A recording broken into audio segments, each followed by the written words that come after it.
Right, good afternoon, everybody, and welcome to our webinar on managing teams in the new normal. We're delighted to welcome Eileen Donnelly from Ripple & Co. to join us today to talk to us about the challenges we're currently facing as managers and as teams. We're going to be looking at the strategies and tools that managers can utilise to help their team adjust. And we're going to talk about why going the extra mile will give managers the best possible chance of having a motivated team. But before we start, just a few bits of housekeeping. You should have received an email from us yesterday or early this morning about the guidelines for the webinars. You're all on mute at the moment, and that will stay the case right the way through the webinar. If you have any questions or you have a problem with sound, please make a note in the chat. You should be able to find a chat box on your screen. It's the one that looks like a little speech bubble, if you like. So if you click on that, you should be able to get into chat. We'll be using a tool called Menti this afternoon because this is going to be a nice interactive session for you. Eileen's going to ask you a few little questions, nothing difficult, it's not a test. And it's also confidential, so your responses, though they're not in any way intrusive, your responses will be kept confidential. We are recording this webinar, so if you miss anything or have to dash out in the middle for whatever reason, rest assured you will be able to get into it again and see what's said. So there's no need to make notes.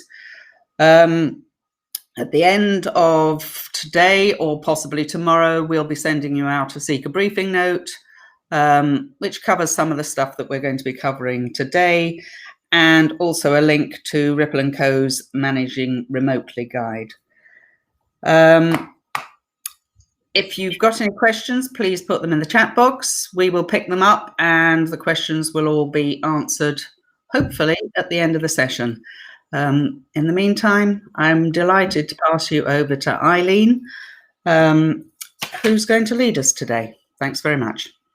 Great, thank you, Bryony, and good afternoon, everyone. Thank you very much for joining us.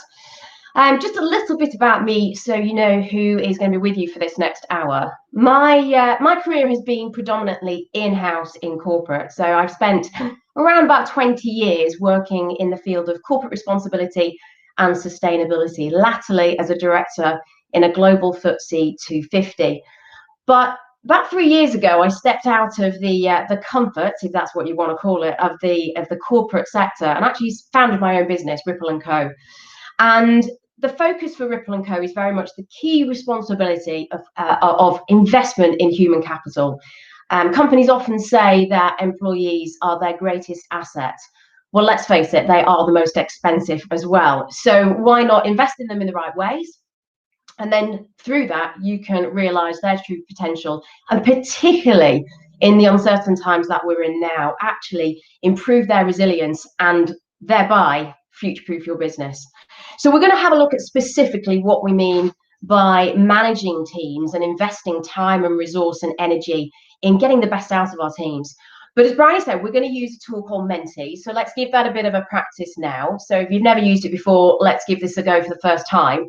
But a very, very simple question, which hopefully no one can get wrong at this stage.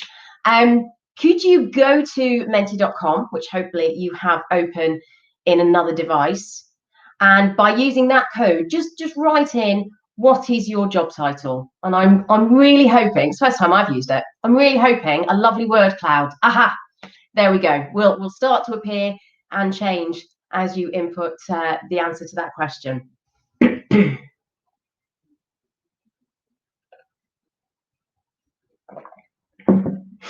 Just give that a few more seconds. Great. So actually a nice mix there.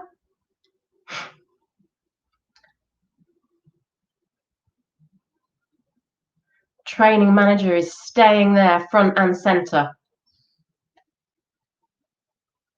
But in a sense, I guess if we're managing teams, there's an element of training in everybody's role. Okay. Fantastic. Okay, so a really nice mix. Thank you very much for that. Hopefully, we're going to enjoy using Menti 3 times more in the webinar. That's just going to keep growing, isn't it? That's really exciting. Right. Okay. So what I'm going to do first off is I'm going to paint the picture of the context within which we're talking about, and I'll do that by looking at the macro environment first, then the internal, and then the personal. So first off, that macro environment. So let's look at the economic impact that we have been experiencing as a result of the pandemic. So the spring 2020 GDP forecast for growth across 27 European states, so I haven't included all of them here, the forecast was 1.2% growth this year. Now you can see that is clearly not what we've been experiencing at all. The economy has had all sorts of negative impacts on it. That the pandemic really has wrought some havoc on growth, and we're looking on average of a contraction of 7.4%. Now, if this isn't quite your thing in terms of macroeconomic figures, let me put that into perspective for you. In the financial crisis of 2009, the decline suffered collectively across the EU was 4.5. So it is some way bigger than that. And just to draw that down into a little bit of detail, what does this look like for construction? So 57% have already reported a decrease in turnover across all of these different industries, slightly higher for construction, 59.4% decrease in turnover so far because of the pandemic. Again, the macro environment, we as employees and as companies, what have we been seeing? A whole host of high percentage closures of retail and leisure outlets, the out-of-town units, the high street's been shutting down, the shopping centres have closed. And of course, we saw that in some of the panic buying. And it's worth just resting on that word panic. It comes from fear of the unknown. What does this mean for me? So the macro environment, which had all this fear put into it, sent shoppers wild. And in that first week, they were shopping for medicines, cleaning supplies, tissues, and fresh meat substitutes and canned meat. And it looks like those purchases were far more than the usual because the sales of reusable shopping bags increased by 177%. In week 2, we then started going for key pantry items. That's perhaps when the loo roll thing started happening. Emergency health and personal care products, shelf staples, and children's medicines increased by 124%. So that's a bit more of the macro environment, but let's look at the internal environment in terms of companies. Well, in 2019, only 30% of employees had ever worked from home, and that jumped to 60%, an enforced work from home situation. Now, let's face it, not every company is going to have the infrastructure to enable that first off. I was working with a client who could only give laptops to 10% of their workforce. So a massive impact on them.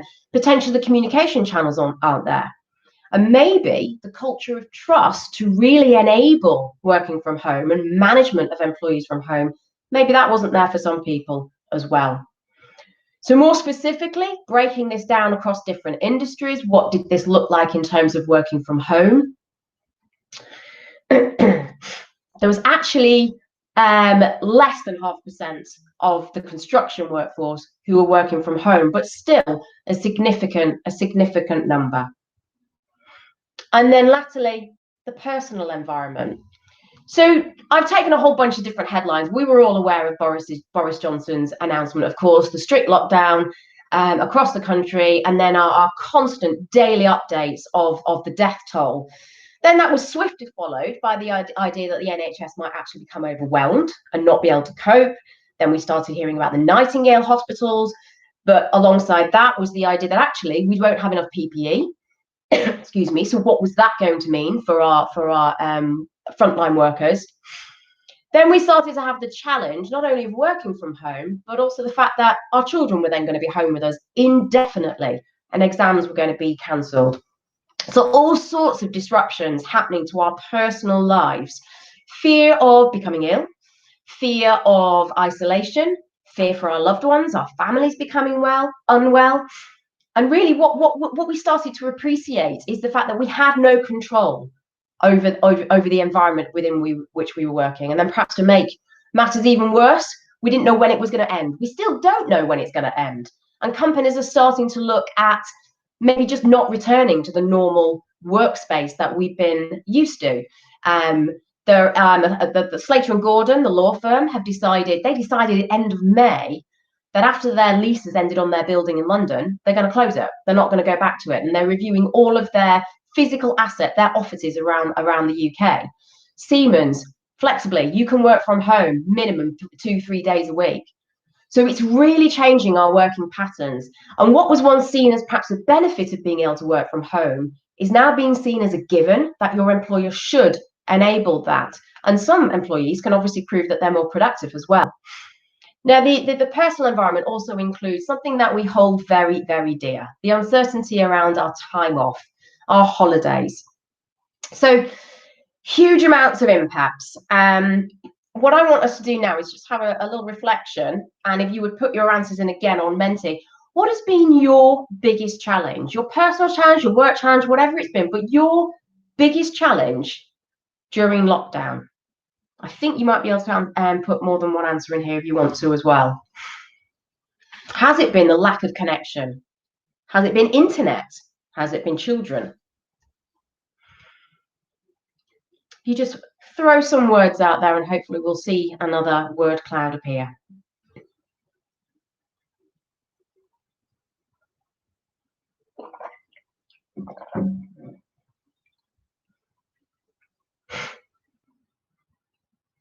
Children not in school. I'm going to empathise with that one. Yep. Switching off from work. Yeah, our schedule has extended somewhat. Workspace. Do we have one? Do we have a dedicated workspace? Domesticity. Loneliness. Children. Concentration. Missing personal contact. Theatre. Thank you. Disruptions in internet. Yeah, lots and lots. Boredom, lone working, cabin fever. Working whilst teaching. Yeah, I know people who have literally sat at the same table and trying to do teaching and lessons at the same time as doing work. Kids face bombing your webinars. Thankfully, mine are out walking, so we shouldn't get that today. There are lots and lots of challenges. Staying focused. Yeah, so we're going to deep dive into some of these. They're all real. They're all very, very subjective, but they're all very, very real. Thank you for that. So with that in mind, it's no wonder that actually we found it really hard. We found this very, very hard. The Dunkirk spirit of this is great, we'll get through it, we'll all pull together, it's kind of faded a little bit. And we're now feeling a little bit more isolated, starting to notice that our focus is dwindling. So our staying focused and motivated was worse in June than it was in April. So as time is going on, we're finding this more and more difficult. Distractions. So the first two there, staying motivated and distractions. So of course, this is what we're experiencing, but it's also what our colleagues are experiencing as well. Now, of course, there are positives, and I get that. In fact, one of the positives, on average, we're saving about £44.78 by cutting out things like commuting and buying lunch on a weekly basis. So hey ho, we've got another nearly £45 in our pocket. I'm not sure it's worth it, but let's have a look. So this is the breakdown of working conditions that our employees have by age profile. So those in yellow are likely balancing their laptops on their laps, sitting on a sofa. Those who have got the desk lamp have got a dedicated workspace. So there's a real difference. There's a real split in those who are working in a dedicated space or a dedicated office, even better, and those who don't have that privilege. And it has a massive, massive impact. This is the kind of impact that we're seeing as a result of the different spaces that people are operating in. So whilst 2/3 are saying they are more productive working from home, and one of the main reasons for that will be the ability to have a better work-life balance, actually, as this period of time extends, it shifts.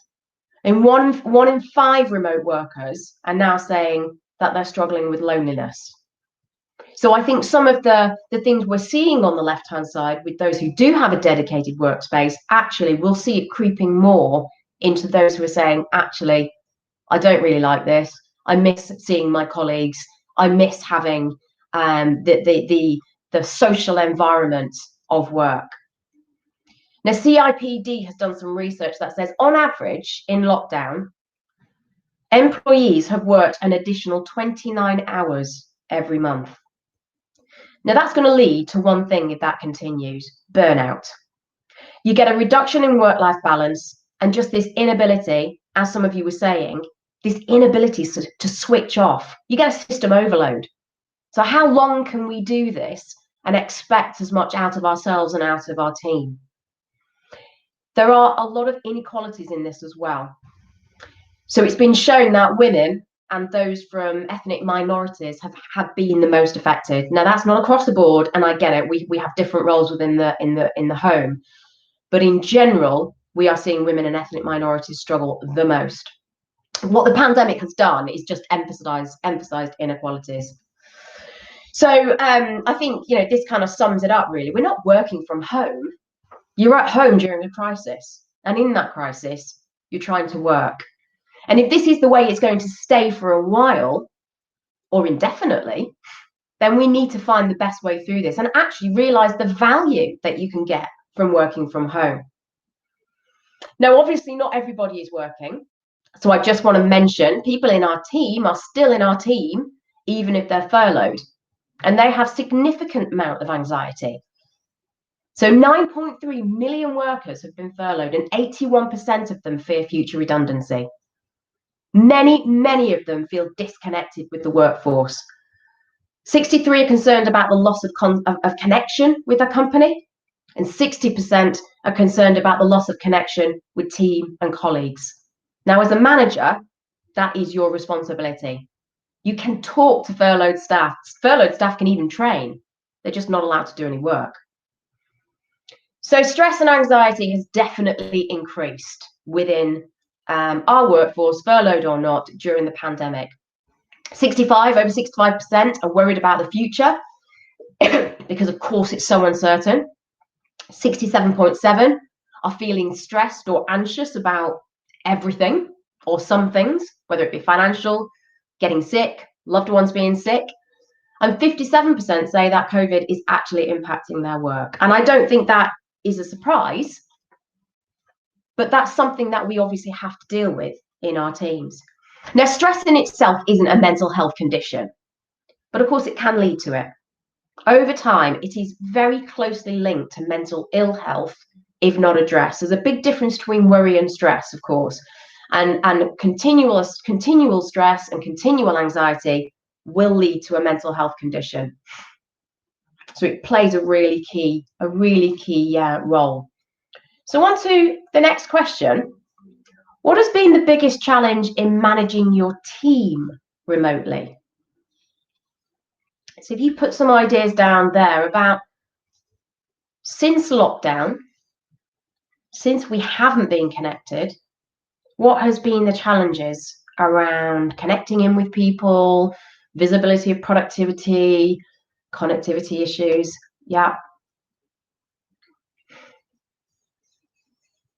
Do we know how they're doing? Have we asked them? Honesty, yeah. Disappearing colleagues, poor performance. We are working better. Goes both ways. Really interesting. Yeah. I've heard someone say that their more introverted colleagues have actually been the ones who've actually come online and chatted in the team socials. But not everyone is experiencing that. Coffee break chats. There's something called the intensification of work when you're working from home. Group chats, hearing, brilliant, yeah. Wellbeing. Cameras on, cameras off. Yeah, what do you do when someone just turns their camera off? Yeah, face-to-face communication, working too many hours, this idea of intensification. Our schedules, definitely, we've seen a trend where our days are getting longer. Now, ideally, our days are getting longer because we're perhaps taking a better lunch break and we're sitting down with our family at lunch. Maybe we're taking a break in the afternoon. Maybe we're trying to work because we want to do some childcare responsibilities in the middle of the day. But for others, maybe it's just an extended day. And that's going to have an impact on us ultimately. Brilliant. Thank you very much for that. Now, one of the things that is coming out there is around performance, productivity.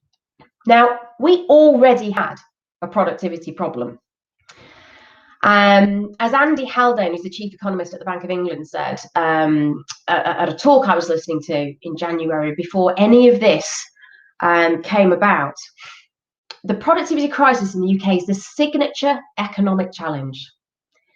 So we're looking at the last time it was so low was in the 1880s. So this is significant.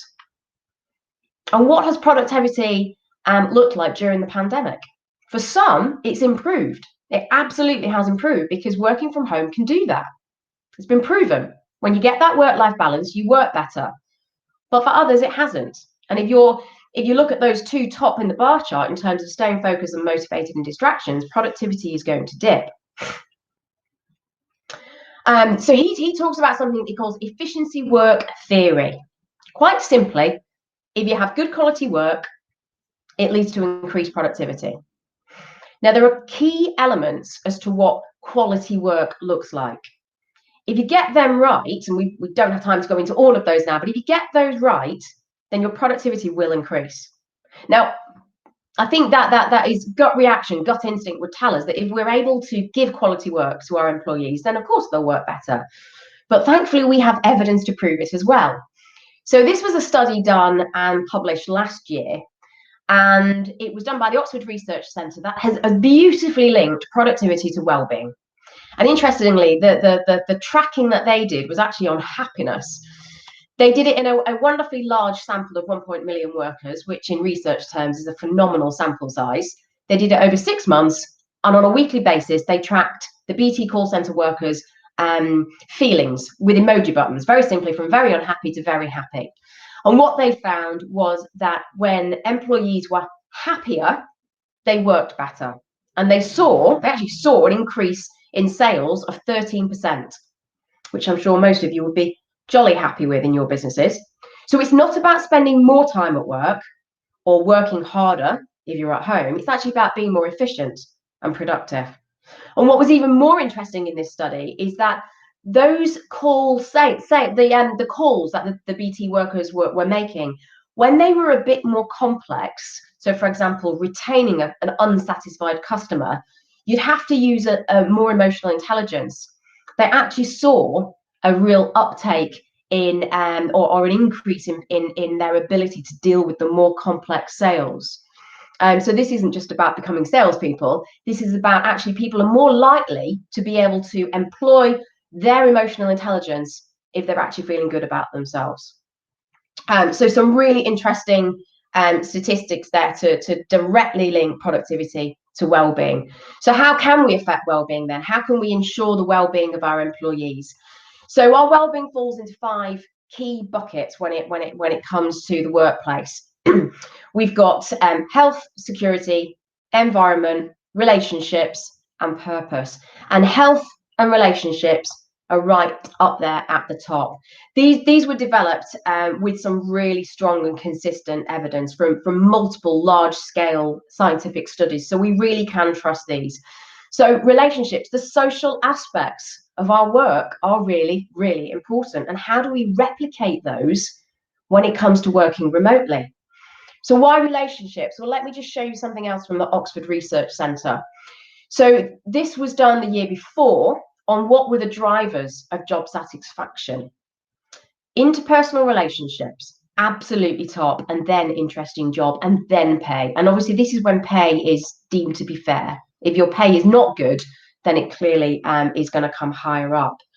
So we know, therefore, that relationships are really, really important. And I'm going to argue clearly that the relationship with the manager is the most important relationship that you can possibly have at work. You don't leave a job, you leave a manager. So you as the managers are critical for the well-being, motivation, engagement, and therefore productivity of your team. And that really comes down to your style of management and how you engage with them and how you communicate with them. So I think we could probably bucket motivation of employees into 3 areas. 1, people like authority. They like to believe and trust in their leaders. Now, their leaders need to not seize power, but actually share it. So it's not about micromanagement. It's about trusting and empowering, but it's also about being clear about what's expected. And that's really important during the pandemic times. What is expected of your employees? The next is values. People like to feel that they're aligned, that they're running with their tribe. This idea of belonging, an identity to belonging to a group. And that's one of the contributors that work does for us. It gives us an identity. We belong to a group who are working towards a common goal. So this idea of creating communities with a common cause. And then, of course, we want to have some selfishness in there as well. What's selfishly our purpose in belonging to that tribe? So it might be our aspirations, our ambitions, our belief in ourselves. And I know what my role is, so that can enable me to grow in my contribution to the group goals. Now, we can map these across, well, actually, Maslow's hierarchy of needs has actually been translated by Tony Robbins, love him or hate him. And they map quite nicely across to what he has said are those kind of that hierarchy of needs. So we need variety in our roles, but we do like certainty of what's expected of us. We like to feel connected into the group. We want to be able to connect to it, but we like to feel our own self-significance and also know that we're growing. And all of these contribute to our productivity and our well-being in the workplace.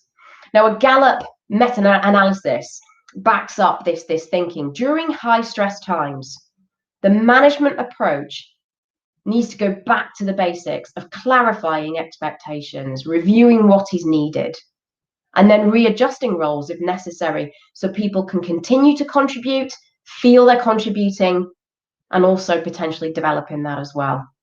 So there's a lot of evidence that this is a foundation of how to create good quality work that will motivate the workforce. If we move to a role that has none of these or fewer than these, then absolutely our job satisfaction will fall. So management practices are absolutely key. So you've got a QR code here to the and a link to the guide that you can download on managing practices. Just to give you an example of a study to really emphasize how important management practices are. There was some research done with NHS trusts, and they found that trusts that had what they deemed to be good management practices were over 3 times more likely to have lower levels of sickness absence, at least 4 times more likely to have satisfied patients, so read customers, more than twice as likely to have staff with the highest levels of job satisfaction, and over 3 times more likely to have the highest levels of staff engagement. Now, Google has done some research. It spent a couple of years researching what does actually make for successful remote team working. And it came up with 3 things. Keep it personal. Get to know your employees in a way which perhaps you wouldn't even do in the workplace, where actually it's easier to do it. But get to know the circumstances of how they're working, should they be willing to share. Empathize with them. This is not easy for some people. So find out what they're struggling with or what some of their challenges are. Google have this thing called the T check-in, TEA, thoughts, energy, and attention. And the question that managers could be asking is, where are your thoughts, your energy, and attention focused today and for the rest of the week? And that just gives you a little bit of an idea, particularly if you encourage them to talk outside of the workspace as well. So what is happening for you for this week? You are in people's homes. You're in my home right now. You must embrace them as the whole person. So empathize with some of the challenges they may be facing. Now, this is very much about adopting a coaching style. So you're delving into the emotional and psychological state. And I'm encouraging you to do that on a very, very regular basis. For some, you may know them already in your team. You need to help them turn up the positivity. It's very easy to get into a downward spiral and the glass is half empty. Can you identify some of these people and make sure that you bring them up so they don't bring everybody else down? Secondly, set clear boundaries. Now, this might be about ensuring they understand that they're not expected to answer emails whenever they're sent out. What is an appropriate response time? What is deemed to be out of hours? Because quite often I think people are just leaving their laptops on. Meetings. Who should and shouldn't join the meetings? I've seen an absolute trend for it's so easy to invite every Tom, Dick and Harry to virtual meetings because it's as easy as clicking a button and suddenly you're connected. Does everybody need to be at that meeting? And then also helping people to stay connected. So this is going to be connected to you, connected to each other, and then connected to the vision and the purpose. What is their work contributing to the greater purpose? And build trust with them through the communication of that purpose as well, re-emphasizing and celebrate the successes. Perhaps it's not as easy to do that when you're not actually in the workplace with them. But this new normal is here to stay for a jolly long time. And I think it's about making sure we adapt to that. And maybe we need to actually look at who we are as leaders. What is our leadership style?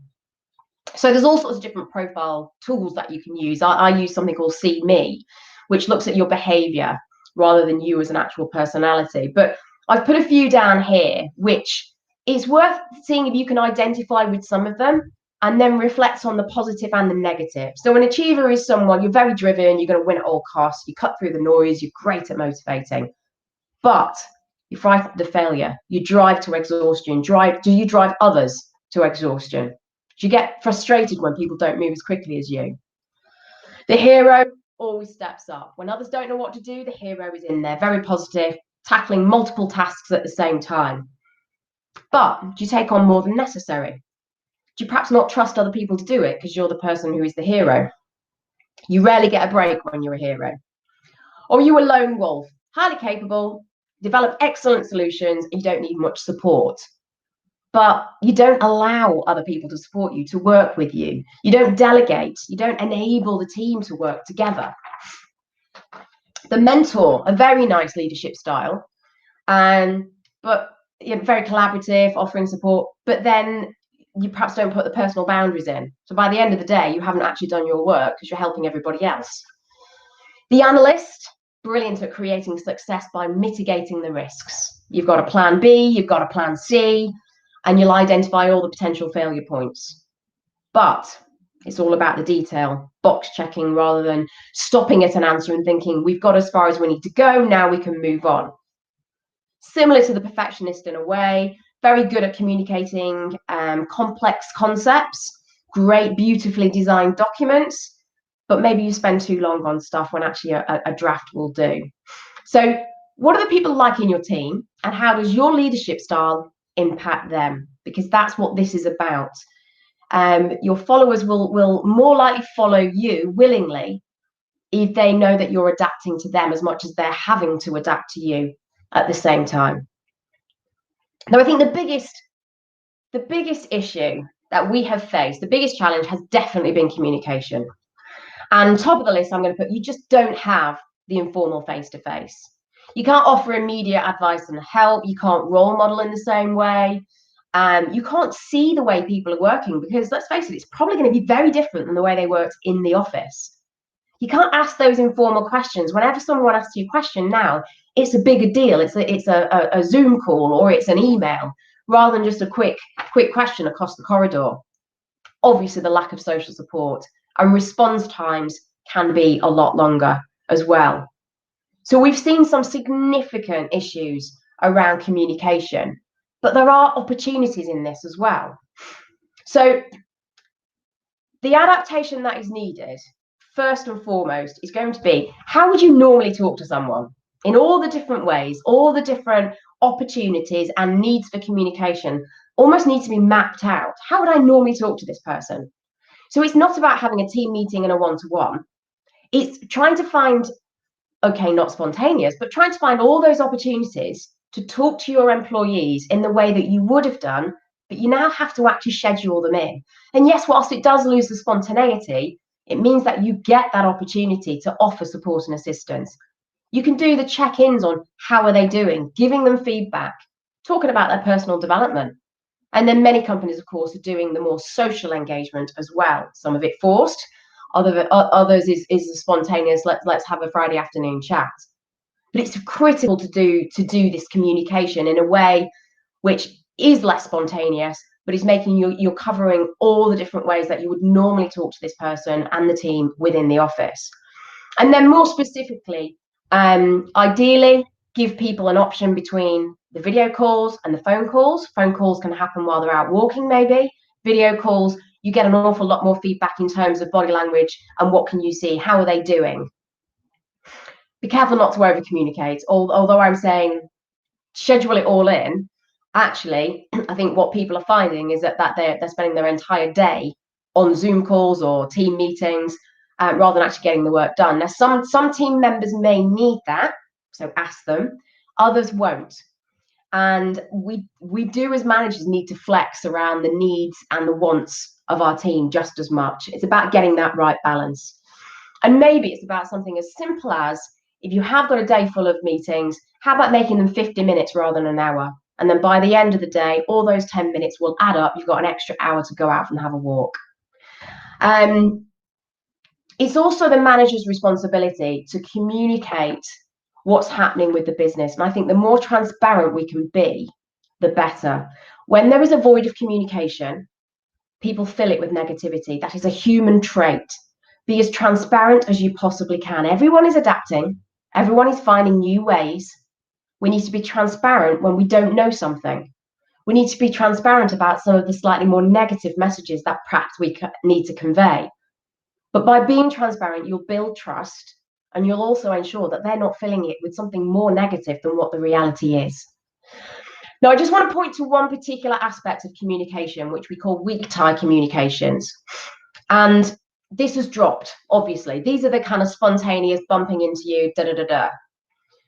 And there's definitely the thought that the cultures that are going to stand out are those that are able to find a way of creating links with people who don't necessarily need to meet on a Zoom call. So it's perhaps people who wouldn't necessarily communicate with different departments, perhaps in levels of the hierarchy that they wouldn't necessarily talk to. And that is a challenge, but it's worth it, because we know that creativity exists by violating the hierarchy, by talking to people from different standpoints in different departments. So don't lose the spontaneous bump into you over the coffee pot, the canteen, because those meetings and those conversations also matter. And that's a tough one, but it's definitely worth considering. Now, I just want to say that, you know, we know there are going to be redundancies in many businesses, and it's an inevitability, but it does impact. I'm only going to mention employees and managers. It does impact people very, very negatively, more often really because of the uncertainty that it causes. And in the Gallup survey I mentioned, there are 4 universal needs that followers have of leaders. It's stability, it's the idea of certainty, hope, trust, and compassion. So even if you are a manager who's having to make people redundant, if you could remember those 4, it will stand you in good stead with the employees who are behind. Also, you know, a note to you as managers who are potentially making people redundant, an incredibly unpleasant thing to have to do. It's about making sure that you are prepared so that you don't feel guilty about the process. You know, this is an inevitability. And if you've gone through the appropriate measures in deciding who is to be made redundant, then that guilt does not need to exist. I would always advocate you measure. So really important that you measure what is going on, that you create processes, whether that is regular check-ins, both as individuals, so people can tell you how they're feeling, but also within the team as well. But what policies have you got in place? Do you need to read up on some of the policies that you have so that you know you can support people with whatever is in those policies, whether it's flexible working, sick leave, your employee assistance program? They are notoriously badly used. People just don't use them. Well, they are there to be used to support employees. And critical is the communication from senior leadership as well. Make sure they are very, very visible within the organization. So you as a leader, but also your senior leader as well, particularly on the transparency on the state of the business. But just a word on you as a manager. It's a very tough job to do, often described as the squeezed middle manager.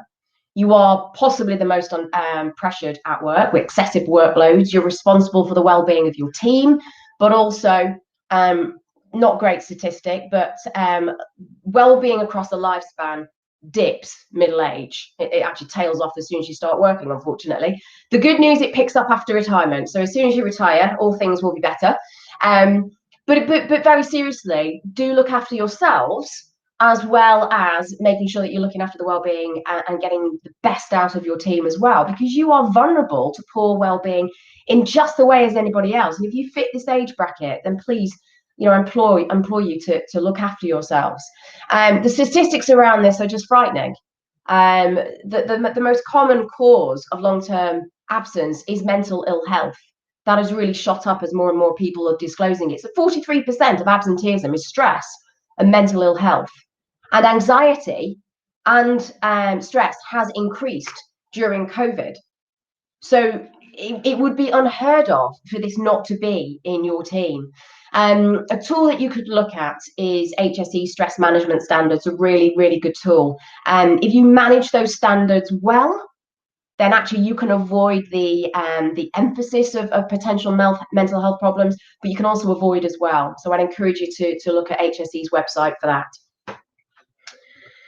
Some statistics, just briefly, to really emphasize just how much of a problem this is for us.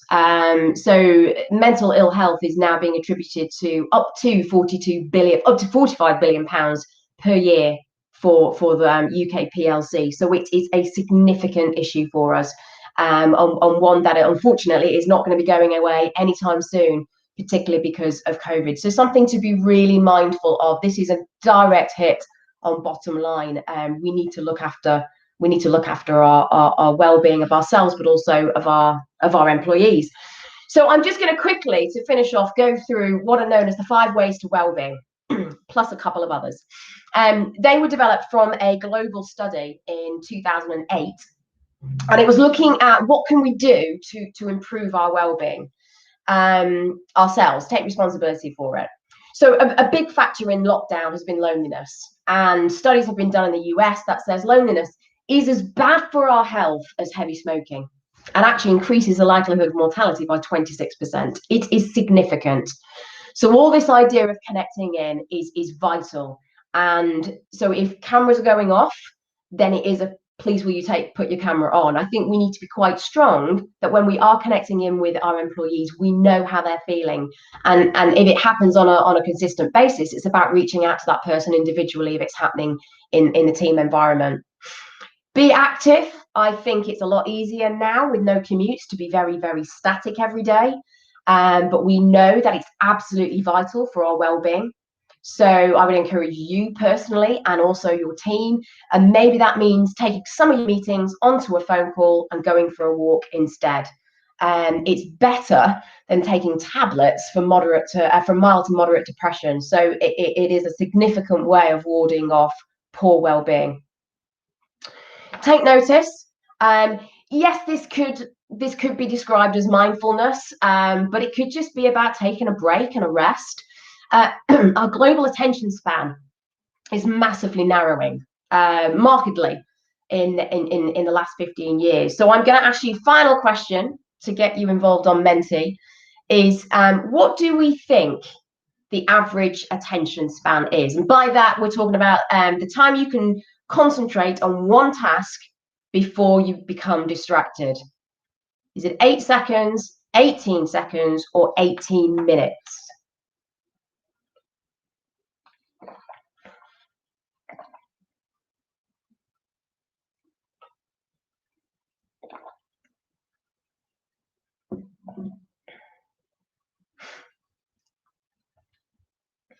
Okay, I think we've got enough of a majority there. It's actually 8 seconds. So unfortunately, that's less than a goldfish. Interestingly, the most marked decrease was around about the introduction of the smartphone. So that tells you a lot. This was discovered in a global study done out of Denmark in 2018.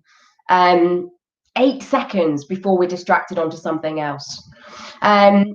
We've got a lot more content that is distracting us. It exhausts our attention. We've got a desire for constant newness. Our world, really, because of the digital world, our world is oversaturated with contents, tweets, push notifications, ads, Facebook posts, LinkedIn. We crave more and more new information, and this is causing a massive lack in attention span. Now, that's not good news when you look at just how often we're accessing this information. So the average web page user will read about 28%, more likely 20% of a page. An office worker will check their email box 30 times every hour. I mean, that's colossal. And the average user picks up their mobile phone 1,500 times a week. Are you one of these people who's got your mobile phone stuck to your hip, potentially? The guys know what they're doing. 12 million Twitter users follow 64 or more Twitter accounts. 1.5 million follow 511. People spend 700 billion minutes on Facebook every month. Facebook users install 20 million apps every day. These are all distractions. Can we take just a little bit of time out of our day to almost detox our brain? And you will be amazed at the creativity and the problem solving that happens if you're able to download from your brain and have greater clarity. So I thoroughly recommend that. Give is a rather lovely one, sounds a bit fluffy, so let me ground this in some science. Excuse me. Practicing kindness can promote psychological changes in the brain. Your brain chemically changes. The serotonin and dopamine are known as the happy hormones, whereas negative emotions like anger and jealousy actually will have a different physiological change in the brain. So we'll see a stress hormone, we'll see cortisol, and obviously an overload of cortisol will weaken our immune system and make you put on weight. It reduces down the metabolic rate. So there is physiological changes that are happening. Now, what's really lovely about Give is if you create happiness in someone else, actually the impact that it has on you is amplified. So this could literally just be a compliment. It doesn't have to be any great gesture of kindness. It could literally just be a compliment or a smile. So have a think about the power that you have literally by giving someone the gift of kindness. And then the last one of the 5 is keep learning. So this idea of setting goals, very much for adult learning in particular, has a strong association with well-being. Just think back to when you learn how to ride a bike, that feeling of going without your stabilizers. That doesn't change. You're just not riding a bike without stabilizers anymore. It's something different. So it doesn't have to be a massive learning a new language, but be curious about the world and keep learning. I wouldn't be a well-being expert if I didn't talk about sleep. It's one of the most important factors when it comes to well-being, and yet it's the one that we seem to have the least control over, unfortunately. But it is worth having a look at how to improve sleep by having a good sleep hygiene. It disrupts our mood, our thinking, our learning, our concentration, our vigilance, our memory, our reaction times. It's even a diagnostic tool for mental health conditions. So I would encourage you to just think about how much sleep you're getting and how you might be able to improve the quality of your sleep as well. It's a very active state, sleeping, so we need it. Scientists used to think that we would shut down when we go to sleep. That's not the case. About the last 60 years, scientists have discovered that actually in sleep, our brains are very active, sometimes more active than in the wake state. And they know that because the brain uses more oxygen and glucose in particular sleep cycles. So it's about making sure that you have a dark room, that you don't have caffeine after a certain time, that you're not at a screen 5 minutes before you go to bed. that you're not going to bed with a full stomach, you know, all of these things. Have a think about how you might be able to affect a better sleep pattern. And then just finally, it's all right talking about well-being, and now I've sort of given you loads and loads of tips of, you know, how to look after your employees, in your team, how to look after yourself. The best thing you can possibly do is create habits with these, particularly because this is a new normal. So 40% of what we do in a day is made up of habits. So can we put more of the good stuff into those habits? You know, we don't decide in the morning, oh, I'm not really in the mood to clean my teeth. We just do it. Brush my hair. Well, not every day, especially not working from home. But can we put more into the routine and the habits of the day, which are really, really good for us? And they do say that to create a habit, you know, it can take up to 2 months to create a new habit before it becomes automatic. So we do have an opportunity to create new habits, 66 days to be exact. So it's small steps at a time. It's not forcing yourself into a new pattern, because you will fail and then have the shame and then not bother and give up.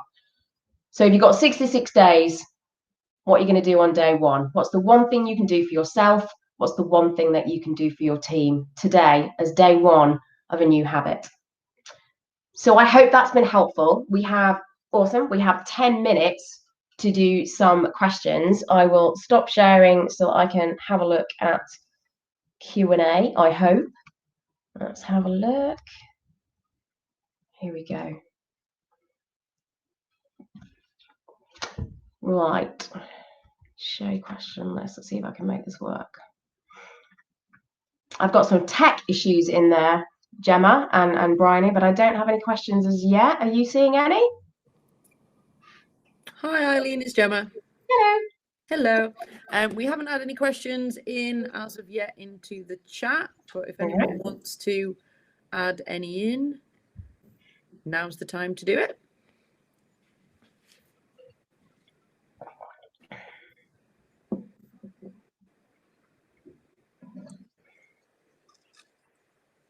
You may have answered all their questions through your excellent presentation. That's comprehensive.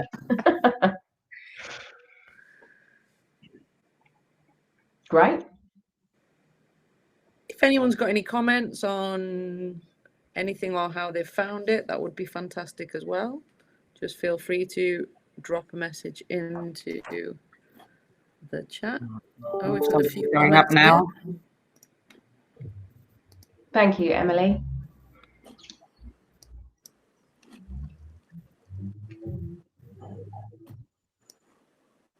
A few positive comments there. That's really good.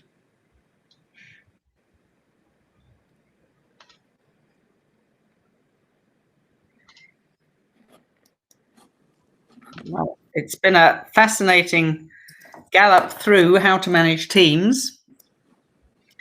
We might have a question. We've got a question from Andy Hamilton come up. Can you see that, Eileen? Hold on.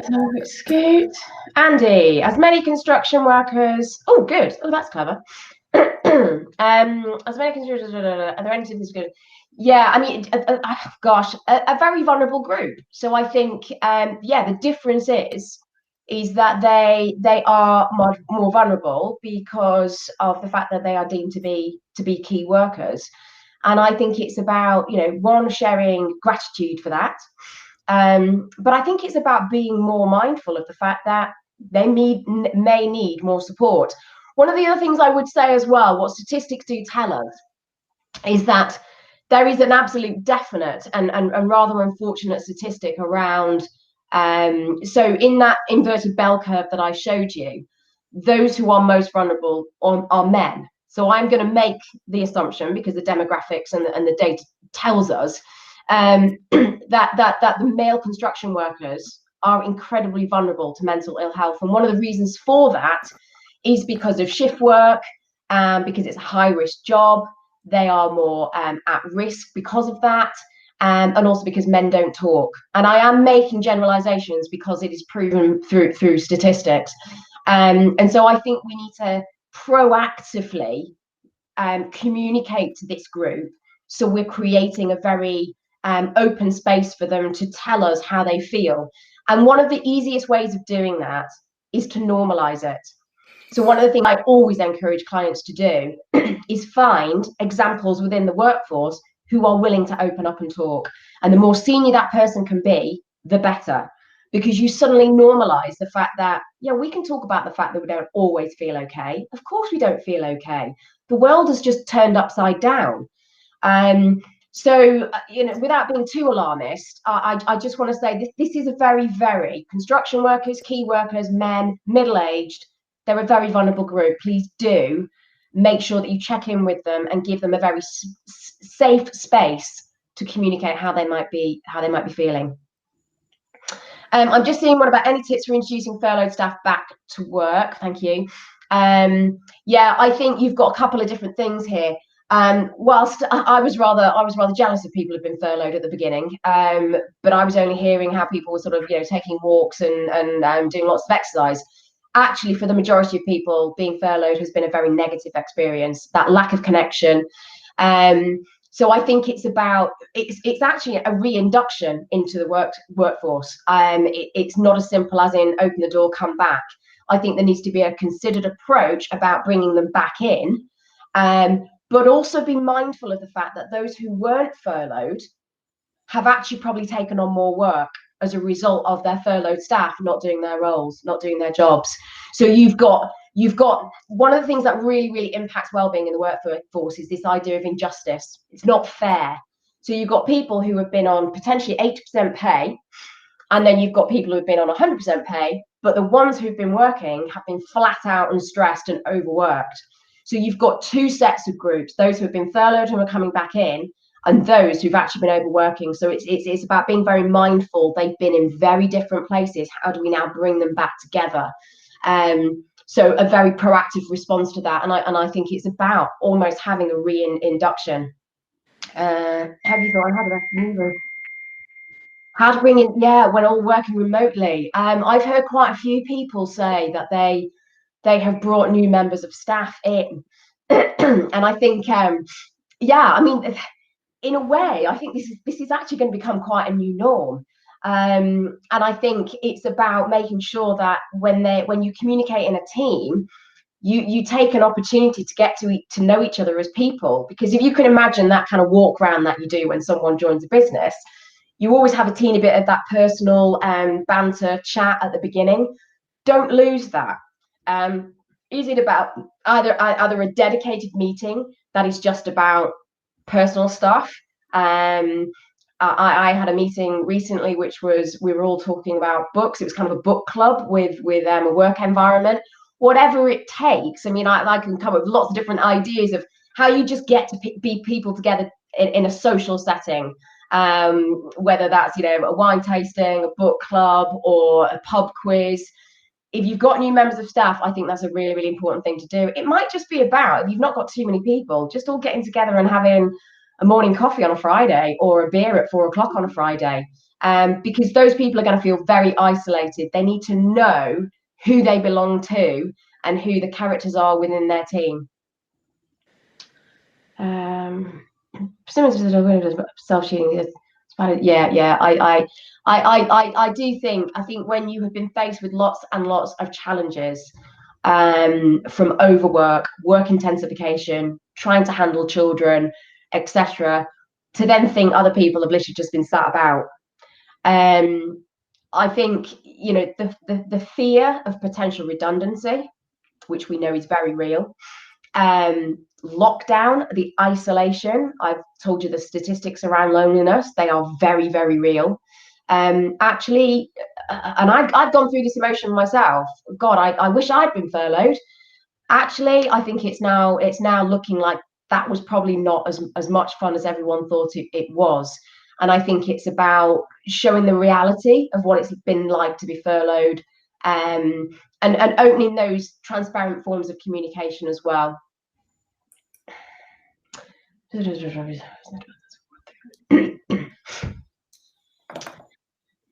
Yeah, there is resentment, and maybe it's about, I mean, by all means, share the statistics. 81% of people are frightened they're going to get made redundant, and there are lots of examples of companies who have realised they don't need as many employees as they thought they did. Some businesses are completely pivoted and gone online, and they're getting rid of an awful lot of staff.